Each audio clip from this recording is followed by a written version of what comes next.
E bem, e o convite é a gente pensar juntos e pelo que eu lembrei dessa questão da gravação.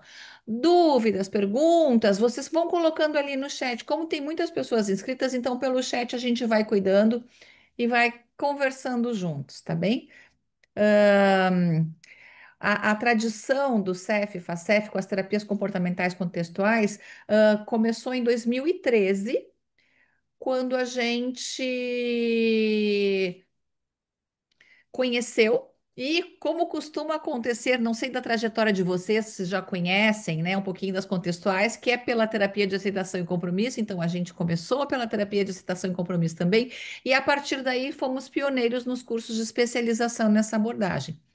E aí hoje a gente vai conversar um pouquinho sobre essa abordagem. Quero apresentar oficialmente para vocês então José Gaetan, José Cruz Gaetan, nosso Oi, querido Pepe, ele é o coordenador do curso.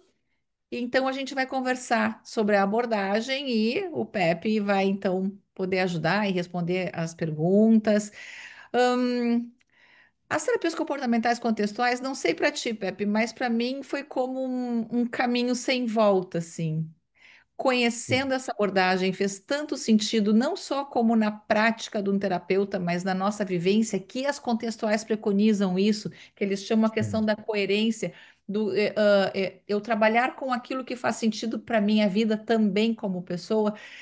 E aí a gente já tinha outras abordagens que eu trabalhava, e aí eu queria conhecer mais as contextuais e como é que eu faço agora? Não sei fazer isso, preciso estudar, preciso aprender, não sei mais fazer do jeito antigo, até que aos pouquinhos a sim, gente vai conhecendo, aumentando a perspectiva, e faz muito sentido. Sou super suspeita para falar, mas é uma abordagem maravilhosa. linda. E Para mim aconteceu algo parecido, Mara. como é que Eu foi? comecei, eu comecei com as contextuais a ler sobre elas como em 2009, 2010 talvez, Uhum. mas eu consegui compreendê-las como em 2011, 2012. Foi Boa. difícil realmente mudar do modelo clínico anterior que eu tinha. Eu É. entrei primeiro nas terapias cognitivo-comportamentais. Então, Uhum. a maneira de enxergar o mundo, mesmo que as técnicas pareçam muito parecidas, é muito diferente. Então, eu demorei um par de anos para tentar entender como funcionava, e no meio disso era, eu gosto disso, eu não consigo compreender direto, eu preciso me capacitar, me formar, mas eu não quero voltar, mas eu não sei como fazer ainda. Então, foi um processo aí complexo. Mas quando começou a dar certo, eu não sei se eu consigo fazer as coisas de outra maneira. Transforma, pelo menos para mim, transformou a maneira de entender o mundo, não só a parte clínica. Transforma, transforma a nossa vida. Então, assim, primeira questão, para quem está conhecendo, para quem está se aproximando, tá tudo bem gerar um tanto de ansiedade. E o que que eu faço com isso? Tá tudo bem, a gente vai juntos. Tá bem? Enquanto as pessoas faziam a inscrição, não sei se vocês lembram, podiam mandar perguntas, né? O que que você pensa sobre? O que que você gostaria de saber? E aí o Pepe ele preparou um roteirinho assim com base naquelas perguntas. Mas isso não quer dizer que aqui não possam ser feitas outras perguntas também. Então, o que for Sim, despertando em vocês, vão colocando ali no chat que a gente vai conversando também sobre isso, a gente vai cuidando. E tem mais um detalhe assim. No final, quem ficar até o final, a gente tem agora 50, 40 minutos, em torno de uma hora que a gente vai ficar conversando aqui. No final, terão sorteios. Que uma das características do nosso curso, e que a gente pode fazer isso, é trabalhar com os criadores dos modelos das contextuais. Então, a gente convida muitos, né, dos criadores. No final do nosso curso, então, a gente vai ter um sorteio de quem estiver aqui de dois workshops internacionais e também vai ter um sorteio para a especialização. Então, quem ficar. E no final também eu vou contar uma surpresa. Nem o Pepe sabe dessa surpresa ainda. Eu estou ai, guardando. ai, ai, Nem o Pepe sabe. Eu estou sabendo, ai, ai, ai, fiquei sabendo disso há umas 2 horas. Quase morri do meu coração Deus. infartada de feliz. Mas eu só vou contar depois, mais pro finalzinho. Eu mesmo eu não sei do que você está falando. Não sabe? Pepe, vamos ver então, afinal, né? O que que são essas terapias comportamentais contextuais? Eu vou compartilhar aqui meus slides, Mara, para Tá. aproveitar um pouco aí meu esforço dos preces que eu gosto de fazer. Sim, e fica Ah, ali. eu fiz um plano cartesiano. O que eu tentei pensar foi, vamos pensando nos diferentes modelos ou enfoques psicoterapêuticos. E eu quis, é algo que eu construí em um momento em que eu tinha tempo livre. E o que eu fiz foi tentar colocar várias dimensões. Uma delas seria esses modelos que estão mais centrados na pessoa e os modelos que estão mais centrados na interação, no contexto. E no outro, esses modelos que talvez têm um modelo mais diretivo e outros que talvez têm um modelo mais baseado na autoexploração, menos modelo não diretivo. Então, talvez, essa é minha percepção, talvez aí não estão tão adequados os lugares, mas eu pensei que, por exemplo, as terapias humanistas ou psicoanálise poderia estar mais neste lugar menos diretivo, sem mais de estar autoexplorando e estão muito mais focadas na pessoa. Pensando na terapia sistêmica, eu pensava mais neste lugar, eles estão mais focados nessa interação, mas no contexto, sim, mas não estão no extremo, sim, tem também uma parte importante na pessoa, e não são os modelos mais autoexplorativos, mas também não são os mais diretivos. E eu coloquei igual a terapia cognitivo-comportamental e a terapia comportamental.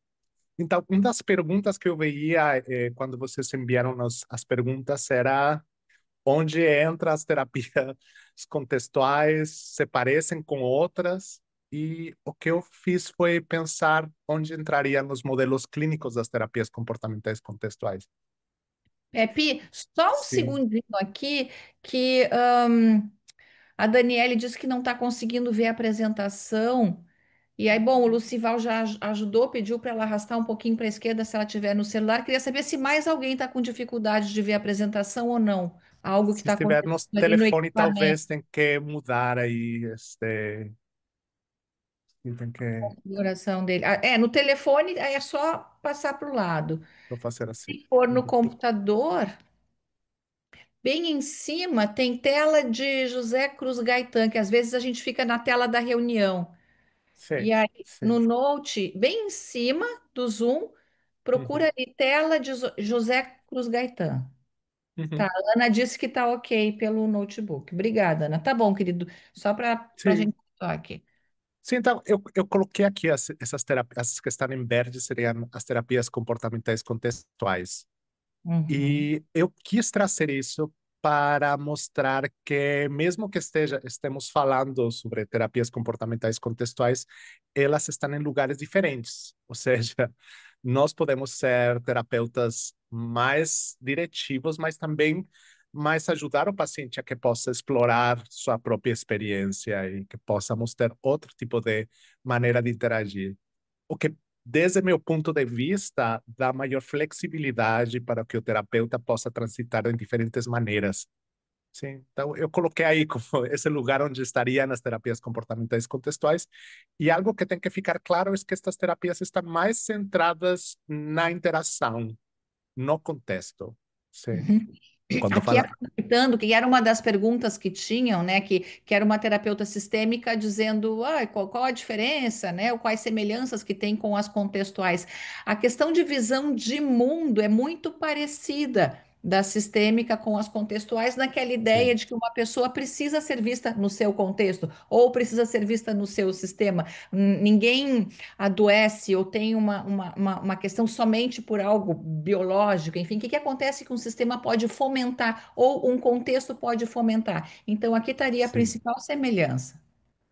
Sim, sim. Inclusive, não sei na tua experiência, Mara, mas quando eu tenho que estar treinando terapeutas que vêm de outros modelos, Eu vejo que os terapeutas sistêmicos são os que eles têm maior facilidade de Aham. enxergar as Para contextuais e de lidar. apropriar-se delas.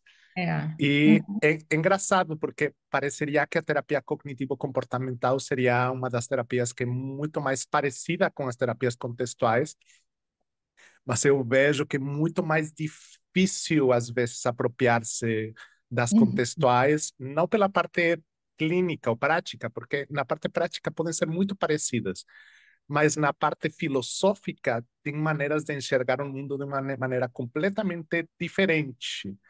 Se Uhum. nossas explicações dentro das contextuais vão ser mais dentro da interação, todo comportamento tem que ser avaliado em contextos específicos, E tem uma e função específica também? tem uma função, e Uhum. talvez estas explicações baseadas só nas características individuais das pessoas são importantes compreendê-las, mas mesmo essas características teriam que ser enxergadas dentro do contexto em que está acontecendo, contexto histórico, contexto situacional, contexto relacional. Uhum. Então eu pensei aí como este mapa para orientar se onde estariam estas terapias. Pepe, a Tainá perguntando se a terapia do esquema seria uma abordagem contextual. A terapia é bem Boa interessante pergunta, essa boa pergunta, pergunta. Tainá. É, é. É, vai ter. É polêmico, vai ter algumas pessoas que colocariam a terapia de esquema como uma terapia contextual. Por quê? Porque parece que algumas explicações sobre as contextuais são terapias de terceira onda, ou terapias de terceira geração. Então, parece que são terapias mais novas, sim, mais contemporâneas. Então, a Uhum. terapia de esquema é uma terapia mais contemporânea, é uma terapia mais nova comparada com as outras terapias cognitivo-comportamentais. Para mim, não entraria dentro das terapias contextuais pelas questões mais filosóficas, mais teóricas. Ela tem uma conversa muito bonita com as terapias contextuais. Eu acho que essa visão sobre a maneira de interagir, esse tipo de apego que se tem com as pessoas, essa maneira de enxergar o mundo, a história, conversa bastante com as contextuais, mas ela continua tendo uma visão muito mais mecanicista do mundo. Sim, e as terapias contextuais têm uma perspectiva muito mais contextual, funcional. Então, eu Uhum. não colocaria ela dentro das contextuais. Não sei se você concorda, Marta. Eu concordo, eu concordo. E a forma de trabalho também bem mais interna. Mas eu fiquei pensando que você trouxe agora a questão da terceira geração, e acho legal a gente falar sobre isso, porque às vezes as pessoas acham que primeira, segunda e terceira geração como se fosse uma evolução ou como se fosse uma melhor que a outra, e não. Uhum. Isso é bem, são só pontos de vistas diferentes. A Sim. primeira geração, então, é a terapia comportamental, né? Uhum. Skinner, enfim. A segunda geração cognitiva comportamental, que entra a cognição como um outro construto que vai sendo trabalhado, e as contextuais com a ampliação de sempre olhar a função do comportamento e aquela pessoa dentro de um contexto. E importante, Sim. não é uma melhor que a outra, são pontos de vistas diferentes, porque às vezes as pessoas ficam com isso, uma é melhor, ou o que acontece, como o Pepe falou, em termos de contemporaneidade. As contextuais, então, o boom das contextuais ali pela década de 80, final dos anos 80, enfim, com a terapia de aceitação e compromisso, com a questão da visão oriental, né, trazendo aquela perspectiva Uhum. com as práticas de mindfulness, a filosofia Zen, como os autores chamam, é por aqui. Não é melhor, não é pior. E por que que eu estou Uhum. marcando tanto isso? Porque às vezes as pessoas ficam com uma questão de brigar pelas abordagens. Esta é melhor, Sim. esta não. Existem estudos, existe ciência, existe, né, a questão da validade. Ok, vamos lá. Né? Que Uhum. importante, que bom que as pessoas podem trabalhar. E como o terapeuta se identifica também? O terapeuta ele não Sim. precisa estar com uma determinada abordagem teórica se ele não está à vontade com isso, se ele não está de acordo com isso. Então, não sei, Pepe, o Uhum. que você acha? Concordo completamente. Concordo completamente. Eu vou ir para outro slide. Eu explicaria esse slide, mas na conversa nós já explicamos. Se precisamos voltar, eu volto. Eu gostaria de mostrar esta imagem que eu gosto de trazer. é uma metáfora que eu aprendi de Carmen Luciano, eu acho. Não sei se ela foi a criadora dessa metáfora, mas ela é. Eu peguei dela. Que seriam Uhum, as diferentes terapias comportamentais contextuais. Sim, temos a terapia de aceitação e compromisso, a terapia de ativação comportamental, a terapia dialético-comportamental, a terapia analítico-funcional, a terapia integrativa de casal e a terapia focada na compaixão. uhum, E se pensarmos nessas terapias, opa, eh, elas poderiam estar em um árvore, e esse árvore tem suas raízes. ¿Sí? Y tem seu tronco e tem suas ramas. Se pensáramos nas raízes, era o que Taina estava perguntando, se esses princípios filosóficos que tem essas terapias se chama contextualismo funcional. Uma uhum, maneira rápida de explicar o contextualismo funcional, se nós precisamos, quando observamos o mundo desde este lugar, precisamos entender todo e cada um comportamento em contexto. Sim. Para nós, um comportamento por si só não significa absolutamente nada. uhum, Precisamos colocar um contexto, e esse contexto pode ser um contexto histórico. Sim, esse comportamento tem uma história. Esse comportamento tem uma situação específica. Sim. Então, eu que trabalho bastante com comportamento suicida, comportamentos autolesivos, só por escutar comportamento autolesivo, comportamento suicida, isso não significa nada por si só. Preciso entender o contexto em que está acontecendo isso, a história relacional dessa pessoa. Então, essa seria uma característica importante, e a parte funcional tem a ver com nosso objetivo como terapeutas é tentar entender qual é a função desse comportamento dentro desse contexto. Sim. Então, se essa pessoa está tendo esse comportamento autolesivo, em vez de catalogá-lo como algo distorcido, transtornar, o que eu vou fazer é qual é a função que esse comportamento está tendo. Sim. Então, a base de qualquer terapia contextual tem a ver com esta perspectiva do contextualismo funcional. E eu vou trazer um exemplo, Pepe, posso trazer um traz, exemplo bem claro. simples, longe de adoecimento, nada, mas bem simples da questão de como o contexto nos influencia. Pessoal do Sul já sabe, quem não é, já fica o convite aí, Rio de Janeiro, enfim, para conhecer Gramado. O que que acontece? Existe uma lei federal que as pessoas precisam, quem está dirigindo o carro precisa parar para a faixa de pedestres. Em grande parte do Brasil não funciona, vou me restringir aqui ao Sul. Em Porto Alegre ninguém para. Em Gramado todo mundo para. O motorista para o pedestre passar. Uhum. Olha só, é o mesmo motorista com o carro. Numa cidade ele não para. Coitado do pedestre, passa 3 horas. E na outra cidade para as pessoas. Então, para vocês começarem já a pensar e aquecer um pouquinho, que sim, o contexto interfere bastante no que a gente pensa e no que a gente faz, no nosso comportamento também. Claro, claro, completamente. Essa raiz tem um tronco, que seria. Dice que Brasília também para, diz Marcelo. Que Ó, bom. Marcelo, que coisa boa. Vem para Gramado, então já está certinho. Esse árvore das contextuais está sustentado pelo análise do comportamento e pela teoria das molduras relacionais. Sim. Seria a base teórica que alimenta essas terapias. E essas É, bases porque eu, vai eu ter vou te aplicações. interrompendo aqui. Não Vai, sei se vai, você vai. vai falar da teoria das molduras relacionais, porque aqui também a gente precisa aquele momento de parar, pensar, pelo menos ao longo do curso. É uma teoria da linguagem e da cognição humana, dentro da ideia de que a nossa mente está o tempo inteiro fazendo relações. O tempo inteiro aqui, o Uhum, Pepe está falando, a gente está fazendo relações. Ó, eu falei que Gramado para, o Marcelo já falou, ei, Brasília também. O tempo inteiro a gente está fazendo relações. sim. é como a gente entende o mundo. O que Claro. os autores dizem? Que essa compreensão do mundo é a nossa bendição, porque graças a isso a gente consegue conversar, a gente consegue interagir, consegue compreender o mundo, e também é a nossa maldição. Quando que é a nossa maldição? Quando os pensamentos começam a ficar totalmente fusionados, a gente não tem perspectiva e acredita que aquele pensamento é a única verdade. Uhum, E aí, por uhum, isso, aí vem todo o trabalho para ajudar a discriminar um pouco mais ou a desfusionar, já usando a linguagem da arte, mas dentro uhum. dessa questão da linguagem, porque a gente se relaciona por meio da linguagem. Vamos lá, Roberto. É uma maneira que nós temos para explicar por que é que nós chegamos a essas associações e por que às vezes sofremos por alguns fenômenos que não estão acontecendo neste momento.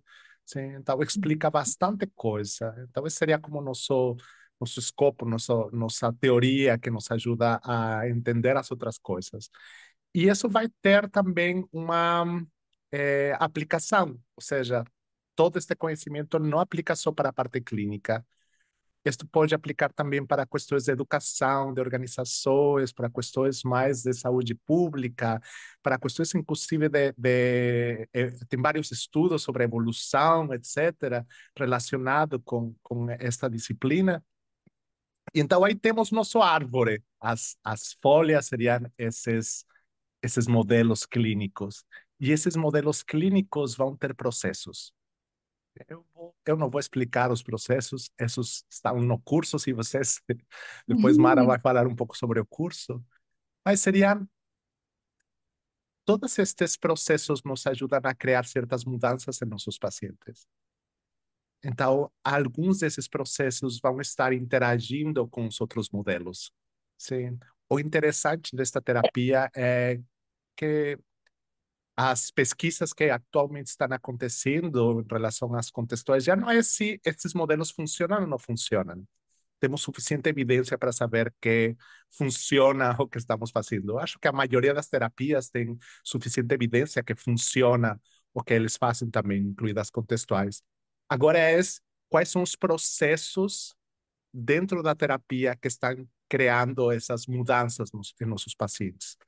Pensar em termos de processos, que eu acho que é muito rico, nos permite poder fazer um tratamento individualizado.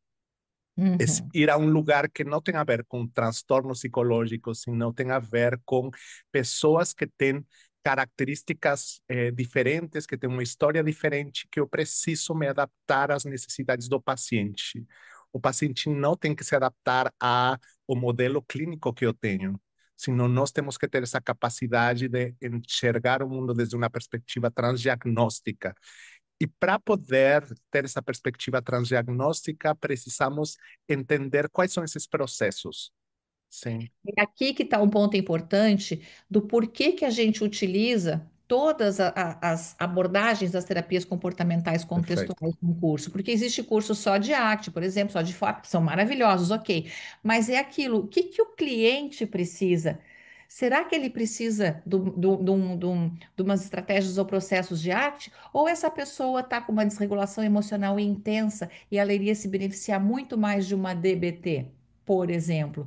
Então, o nosso cliente é a nossa preciosidade. Por isso, o ideal seria conhecer todas as abordagens e ver o que que aquela pessoa precisa fazer uma boa formulação de caso, que as contextuais são maravilhosas nessa proposta de fazer uma boa avaliação e formulação do caso. E aí a Uhum. gente vai. E aí tem uma aula também com o Paulo Pérez, que é do Peru, de como integrar as abordagens contextuais em função Claro, do que o nosso cliente precisa. claro, claro. Inclusive, eu coloquei esses passarinhos aí porque esses são nossos clientes, nossos consultantes. Diferentes. Sim, Aham. e eles vão se posar dependendo das suas necessidades. Eu coloquei aí perto da terapia de casais, que Mara é esperta, eu coloquei aí o casal de Um passarinhos, casalzinho. aí eles precisam aí estar Uhum. aí por enquanto. Então, Uhum. é uma maneira visual para tentar descrever isso que Mara está falando, como é importante conhecer todos os modelos, mesmo que eu me sinta mais identificado com a terapia de aceitação e compromisso, por exemplo, eu posso ter mais recursos para integrar nas necessidades dos nossos pacientes. Uhum. Uhum. não sei se você quer colocar algumas perguntas, Mara, porque senão eu vou estar aí palestrando e essas Não, perguntas nunca aconteceram. o que me faz pensar que também voltando ali na ideia dos processos, né? Por exemplo, ativação comportamental, tá super comprovado o quanto ela é efetiva para depressão profunda. Então eu vou estar trabalhando com FAP e a pessoa está precisando de outro tipo de abordagem para conseguir se reorganizar. Então é nesse sentido assim que como é bom poder conhecer e se apropriar um pouco mais das diferentes abordagens que existem dentro dos modelos, né? Como o Pepe fala. Sim, sim, Dentro. sim. Vocês têm Tem aí alguma alguma pergunta até pergunta? aqui? Ah, Alguma pergunta até aqui? O que que dentro da ideia das relações, o que que foi despertando, o que que foram pensando?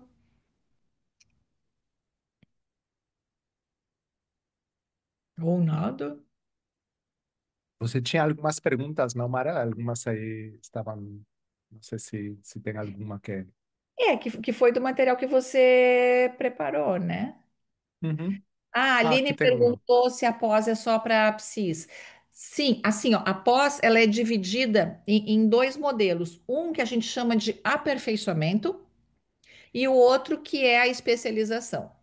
O aperfeiçoamento, ele fica na parte teórica, no compartilhamento da parte teórica, lembrando que é um curso que ele é muito vivencial, que é totalmente coerente com as comportamentais contextuais. Aqui a proposta não é aprender só conhecimento, é aprender aqui também.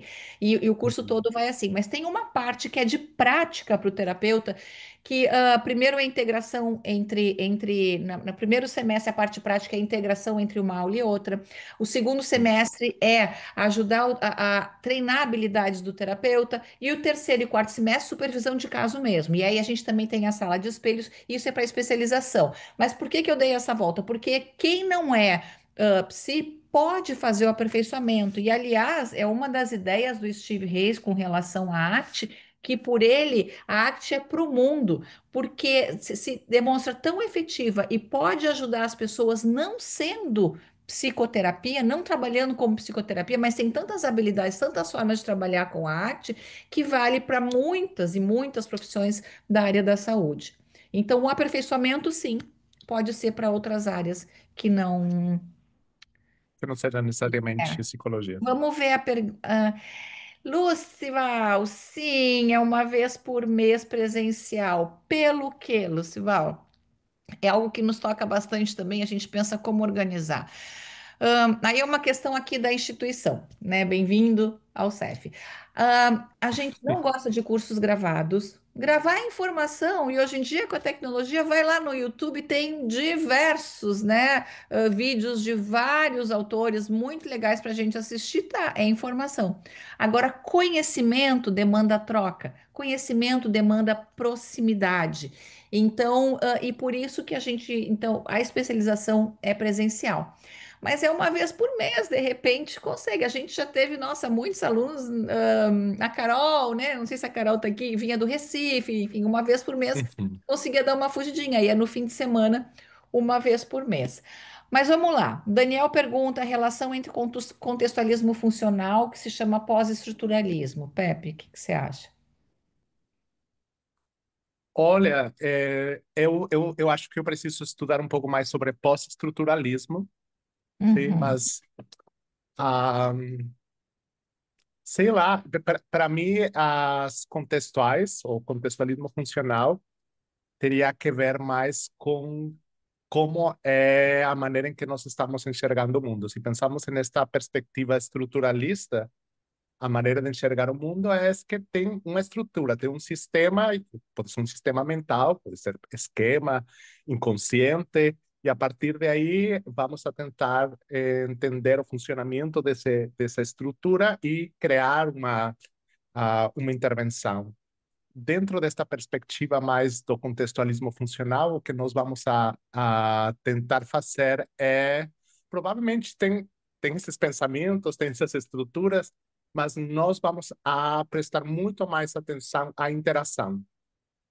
Como isso está interagindo com situações específicas, com contextos específicos, com diferentes áreas, e a partir de aí o que nós vamos a fazer é fazer uma análise a partir do que é útil para nós. Por isso seria essa perspectiva funcional.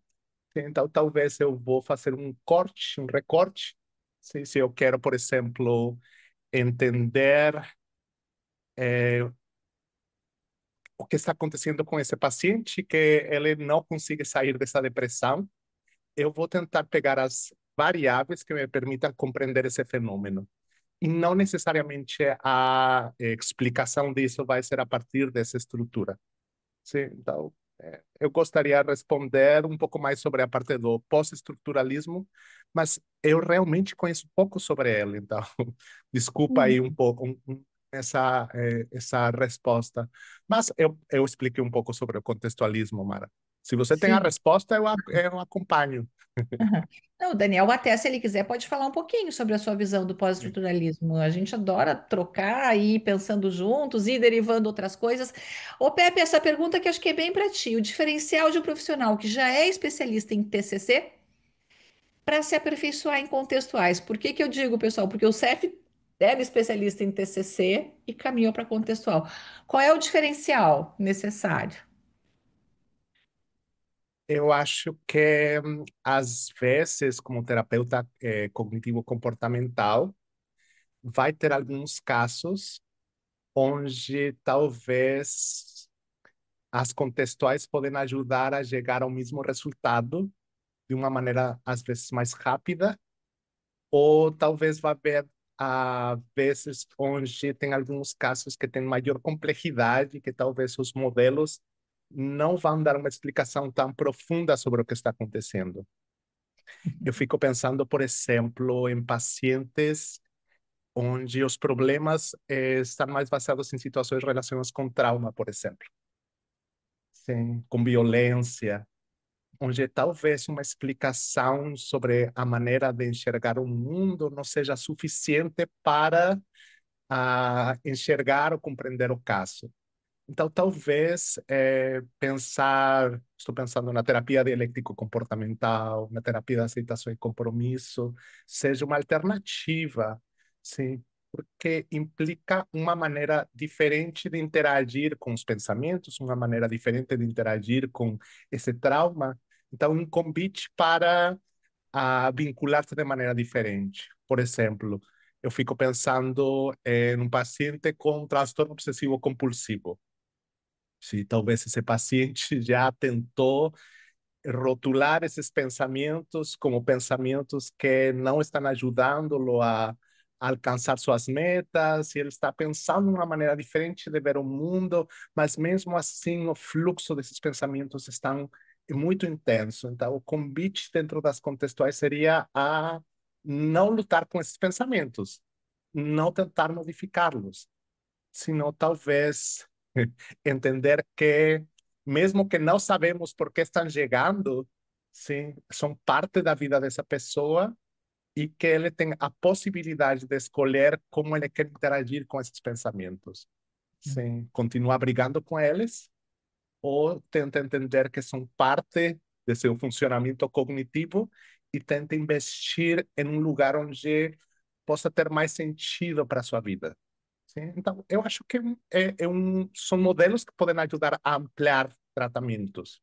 Uhum. Ah, Aqui um pequeno exemplo que eu lembrei, uma senhora que tem fobia de viajar de avião, a TCC tem uhum, todo um protocolo para trabalhar com isso, claro.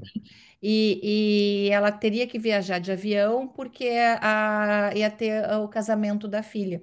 E aí o trabalho das contextuais, e principalmente da ACT aqui, é pensar num valor, ou seja, estar com a filha Uhum, é muito importante. Então o trabalho seria muito mais em função de eu ser a pessoa que eu quero ser, de eu ser a mãe que eu quero ser, como que eu vou lidar, vou com a questão do medo, da fobia, tudo, mas é o valor que uhum, me guia, que me movimenta, a abertura para esse medo.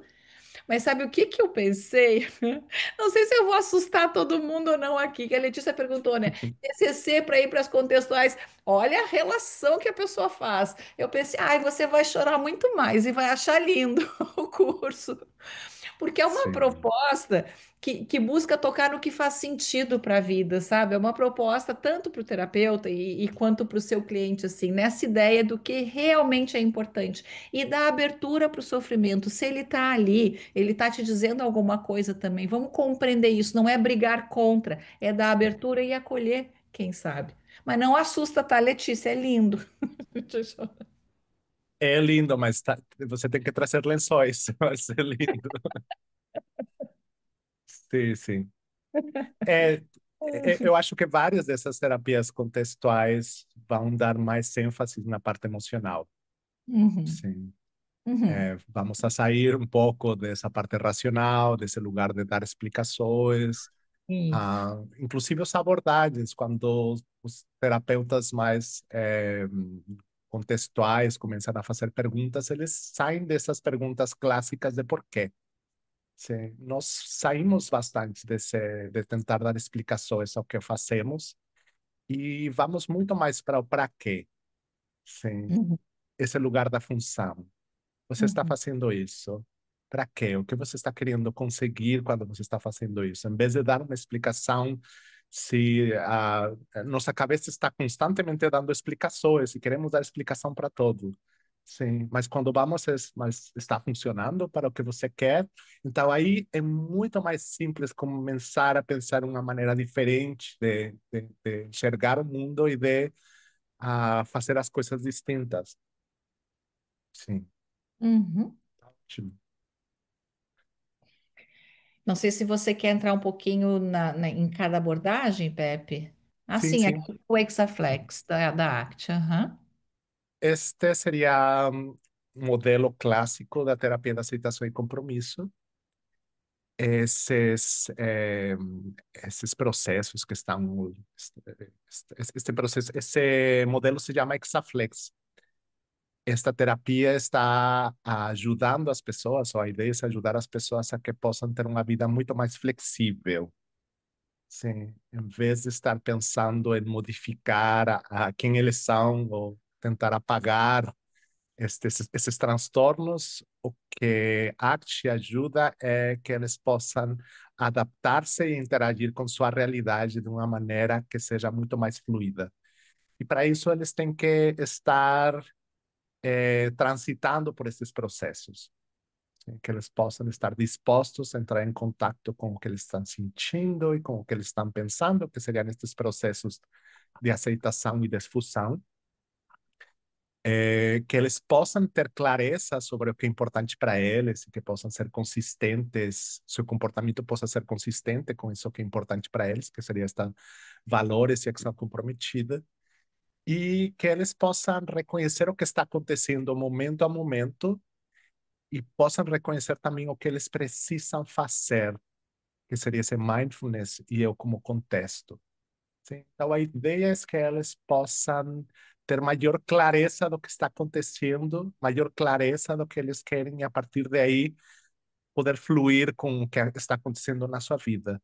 Então, isso é o que nós ajudamos a criar com nossos pacientes, a que eles consigam fluir com flexibilidade. Não sei se Uhum. você quer acrescentar algo, Mara. O que eu acrescentaria é que o grande, sei lá, a essência da ACT é que a gente tenta lutar contra o sofrimento. E a ideia é que o sofrimento faz parte da vida. Quanto mais tenta lutar contra ou evitar sentir aquilo que eu não gosto, evitar pensar aquilo que eu não quero pensar, aqui sim está o Sim. adoecimento. Ou a inflexibilidade. E o convite, então, é dar abertura para tudo isso. Pepe, Uhum. tem duas perguntas aqui. Eu vou Vale. responder uma e você responde a outra. A, Tá a bom. prof, ela pergunta se essa abordagem pode ser pensada e utilizada como instrumento terapêutico coletivo. Por exemplo, sala Uhum. de aula de alunos do fundamental ou grupo de empresas. Sim, Uhum. as abordagens contextuais, elas têm muitas vezes protocolos que ajudam muito as pessoas sejam em contexto de escola, contexto de hospital. A gente teve todo um protocolo que o nosso time aqui organizou, nosso grupo organizou, quando teve as inundações, no Rio Grande do Sul. Então, a gente trabalhou com o protocolo da ACT, voltado para as pessoas que sofreram com as inundações. Então, sim, existem muitos protocolos. E a outra pergunta, Pepe, podemos trabalhar com arte com pessoa que tem autismo? Claro, claro, claro. Inclusive tem vários protocolos para trabalhar com autismo. Am, é lembrar que estas terapias, ou a parte teórica, tem a ver com análise do comportamento. Sim, e o análise do comportamento aplicado em dos modelos que têm mais evidência para trabalho com autismo. Sim, e estas terapias também têm bastante trabalho. Por exemplo, temos a terapia dialéctico-comportamental. Tem uma modalidade dessa terapia que é a terapia dialéctico-comportamental radicalmente aberta, sim, que é para trabalhar com pacientes com sobrecontrole, que entrariam bastantes pacientes com autismo. Então, tem muitos protocolos, tem muito, os modelos estão integrando cada vez mais esta parte da neurodivergência. Então, sim, sim tem Sim. bastante. E a DBT também, a terapia comportamental dialética, ela também tem um protocolo para pais de Uhum. pessoas que têm desregulação emocional, que por vezes acontece com autismo. Então, para ajudar esses pais a conhecer um pouco mais Sim, o que acontece, não só na psicoeducação de entender o que acontece, né, da diferença existente no seu filho, mas para esses pais se reverem também, que o que eles estão fazendo, uhum. o que funciona, o que não funciona. Então, também Sim, tem, tem isso. sim, sim. Pepe, temos 10 minutinhos ou 5 minutinhos. Sim, eu vou colocar bem rápido esta, porque eu acho que é uma terapia também que gostam bastante os brasileiros, a terapia analítico e funcional, uma terapia Uhum. Uhum. muito querida, muito bonita e que traz bastante coisa interessante. Talvez essa imagem é um pouco complexa, eu vou tentar simplificá-la. A premissa é que os problemas que nossos pacientes têm, eles trazem esses problemas na terapia. E os problemas que os terapeutas têm também, às vezes, eles trazem esses problemas na terapia, sim, com seus pacientes. Nós agimos, somos pessoas e às vezes agimos de maneiras muito parecidas a como agimos na vida real. E o que faz esta terapia é poder ajudar a ter mais consciência sobre isso, sobre como eu, como terapeuta, posso, às vezes, agir de maneiras que talvez não são tão adequadas para meu paciente. E o desafio é como eu, como um estímulo bastante relevante dentro da terapia, posso ajudar a que meu paciente possa ter mudanças dentro da terapia para que ele possa trazer essas mudanças para a sua vida. Sim. Então, o foco tem a ver com como nós, como terapeutas, e a relação que temos com o nosso paciente vai ser a ferramenta que pode gerar mudanças na vida de nossos clientes. E para isso precisamos ver quais são esses problemas que eles estão fazendo a mesma coisa que eles fazem na sua vida. E a partir daí pensar em melhoras. Né? Aqui a terapia seria como o laboratório experimental e Uhum. eles vão criar repertórios dentro da sessão para eventualmente poder aplicá-los sim, em contextos relevantes que seria a vida deles. Não sei se você Uhum. quer dizer algo, Mara. Não só, eu queria complementar também, isso é muito legal das terapias contextuais também. Claro, a FAP traz muito isso, e pela relação terapêutica, a mudança por meio da relação terapêutica é linda, é linda. Agora, tem, em geral, a proposta das terapias contextuais é que as mudanças aconteçam em sessão. Então, são sessões mais intensas, são sessões, vivenciais, enfim. Porque não tem muito, claro que tem alguma tarefa, alguma coisa para fazer na vida real, mas que a compreensão, a mudança ocorre em sessão, e em Uhum. praticamente todas elas, né? Sim. Temos outra terapia que trabalhamos bastante na especialização, que seria a terapia dialético-comportamental. que é uma das terapias que mais trabalha com pacientes com problemas de regulação emocional. Sim, então, pacientes com transtorno borderline, abuso de substâncias, transtorno bipolar, alguns transtornos alimentares, são terapias que esta terapia pode ajudar bastante a eles. E tem toda uma série de estágios e de funcionamento, uma terapia muito complexa, sim, mas muito rica, porque ajuda a que os pacientes possam desenvolver habilidades para lidar com essas emoções e ter relações muito mais significativas e valiosas na vida deles. Então, é algo que também nós trabalhamos. E aqui temos a. Eu gosto de falar sempre isso para a Mara, para que ela fique desconfortável. Mas aqui É? temos a melhor a terapeuta em Latinoamérica deste modelo, que tem a única pessoa que está certificada para treinar terapeutas neste modelo, na terapia integrativa de casal. Ela acaba de sacar um livro, não dá para ver, mas Maras tem agora um novo livro Sei. sobre terapias comportamentais contextuais para as dificuldades nas relações amorosas. Então, se Hum. vocês gostam de trabalhar com casais, além que vão ter aula com os criadores, vão ter com a pessoa mais importante na área que trabalha com este modelo, sim, em Latinoamérica. Bem, bem, bem. Ah, ah, eu era da sistêmica, depois cognitivo comportamental em função de trabalhar com transtorno de uso de substâncias e me especializei e fiz meu treinamento com o Andrew Christensen nos Estados Unidos e fui a primeira latino-americana a trazer para cá. Como é que seria? Qual é a diferença então do trabalho tradicional de terapia de casal? Primeira coisa é o conceito de aceitação. E a aceitação na ideia de abertura para o que acontece dentro de cada um e também aceitação do parceiro e da parceira. Quando a gente fala aceitação, não é aceitar o inaceitável, eu sempre marco isso, não é aceitar violência, relações abusivas, não é nada disso. Mas ter a ideia, a consciência da nossa humanidade, que somos imperfeitos. E a gente não gostaria de ser acolhido e amado do jeito que a gente é, e por que a gente quer mudar a nossa parceria? E onde é que entra aqui todo o conceito também, a ideia das contextuais? A gente não gosta de sentir mal-estar ou de pensar alguma coisa, e quando nossa parceria está fazendo algo que a gente não gosta, a culpa é da parceria, a gente quer mudar a outra pessoa.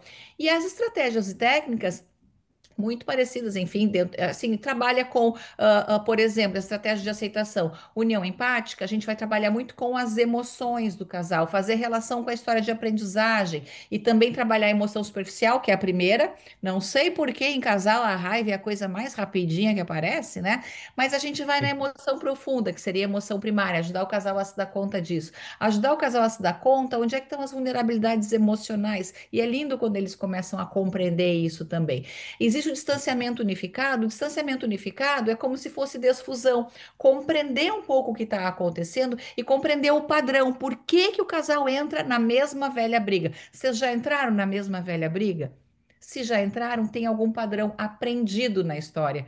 E o convite é compreender da onde vem esse padrão para tentar brigas diferentes ou alternativas diferentes e soluções diferentes.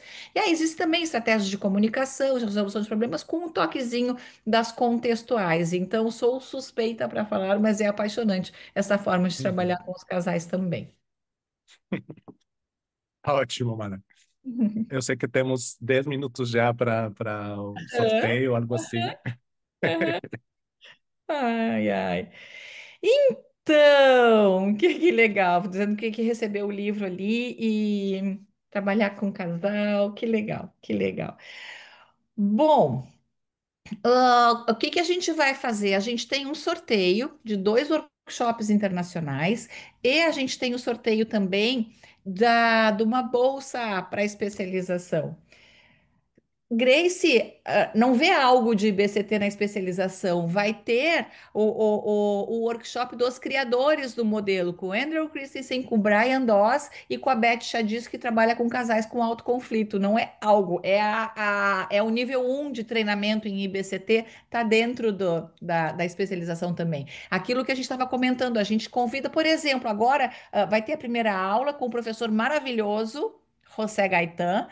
Depois, a segunda aula, que já é em seguidinha, é com Manuela O'Connell. Ela é a atual presidente da ICBS Mundial e a Manuela conseguiu organizar, isso é inovador também, mas ela conseguiu organizar das práticas de mindfulness, não como algo de relaxamento, de lidar com estresse, como utilizar mindfulness como intervenção terapêutica. Não é todo mundo que sabe isso, não. As pessoas aprendem mindfulness ou no aplicativo ou com alguém nessa ideia de autorregulação, eu vou dizer assim, o autoconhecimento. Agora, como intervenção terapêutica, é uma sintonia muito mais fina e é o que ela traz também. Depois ela vai trazer em seguidinha um outro curso que é Mindfulness Relacional, para quem trabalha com casal e família, ou para relação terapêutica, quem trabalha com FAP, como utilizar as práticas e estratégias de Mindfulness na relação terapêutica. Ou seja, é um curso muito lindo. E aí agora eu vou contar a surpresa, então, antes do sorteio. Lembrando, vai ganhar o sorteio quem estiver aqui. Nem o Pepe sabe da surpresa. Eu não sei.